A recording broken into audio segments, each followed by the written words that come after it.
এই যে বন্ধুরা, আমার কড়াই বড় গরম হয়ে গেছে। এইবার আমি আমেরিকান মাছের তেল ভেজে নেব। দেখুন, সবার প্রথমে আমি কড়াইয়ে সরষের তেল দিয়ে দিলাম।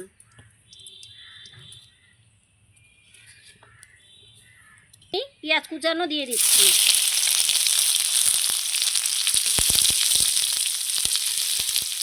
তার সঙ্গে দিয়ে দিচ্ছি কাঁচা লঙ্কা।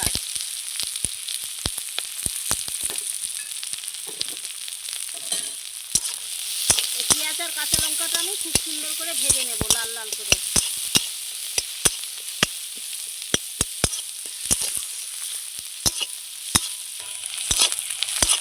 আমার পেঁয়াজটা সোনালি কালার ভাজা হয়ে গেছে। এইবার আমি লবণ হলুদ দিয়ে দেবো। আর আজকে আমাদের ক্যামেরাম্যান হলো সোনালি, তাই জন্য সোনালি কালার ভাজা হচ্ছে পেঁয়াজ। আমরা দুজনে মিলে রান্না করছি, আজকে গল্প করছি বন্ধুরা। এই যে হলুদ দিয়ে দিলাম, লবণ দিয়ে দিলাম, আবারও খুব সুন্দর করে ভেজে নিচ্ছি লবণ হলুদ দিয়ে। এইবার আমি মাছের তেলটা যে আছে, আমেরিকান মাছের তেলটা, সেইটা দিয়ে দেবো এর মধ্যে। এই দেখুন আমেরিকান মাছের তেল। এইভাবে আপনারাও ভেজে খাবেন, খুব সুন্দর লাগে আমেরিকান মাছের তেলটা এইভাবে পেঁয়াজের সঙ্গে।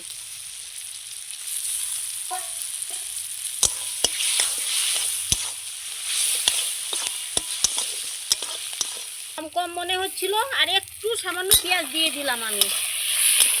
এটাতে পেঁয়াজটা যেরকম, কাঁচা লঙ্কা সেই রকমই লাগে। একসঙ্গে ভালো করে যদি আবার না দিই, পেঁয়াজটা যদি কম হয় তাহলে খেতে একটু খারাপ লাগে। পেঁয়াজের মাত্রাটাও একটু বেশি লাগে। এই দেখুন ভেজে নিচ্ছি। তেলটা একটু আধা ভাজা যখন হয়ে যাবে কিছুটা, তখন আমি ভেঙে দেবো।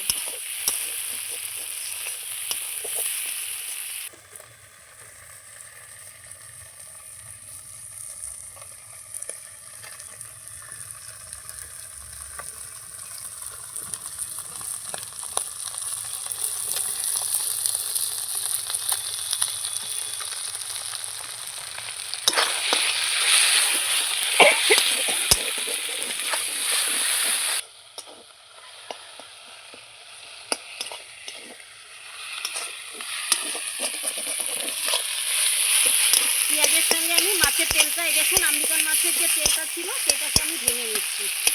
ভেঙে এইভাবে ভাজা করবেন, খেতে খুব ভালো লাগে, মিষ্টি মিষ্টি একটা ভাব। আর গোটা গোটা যদি ওরকম করে ভাজা করবেন, ভিতরে আটটা গন্ধ করে।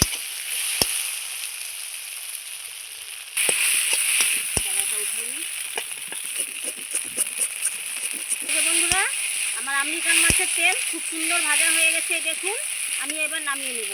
দেখুন দেখতে কীরকম মনে হচ্ছে, একদম ডিম ঝুরি। কিন্তু এইটা খেতে যা ভালো লাগে, ডিম ঝুরির থেকেও বেশি ভালো লাগে এই মাছের তেল ভাজা। আমি এবার হয়ে গেছে, নামিয়ে নেব।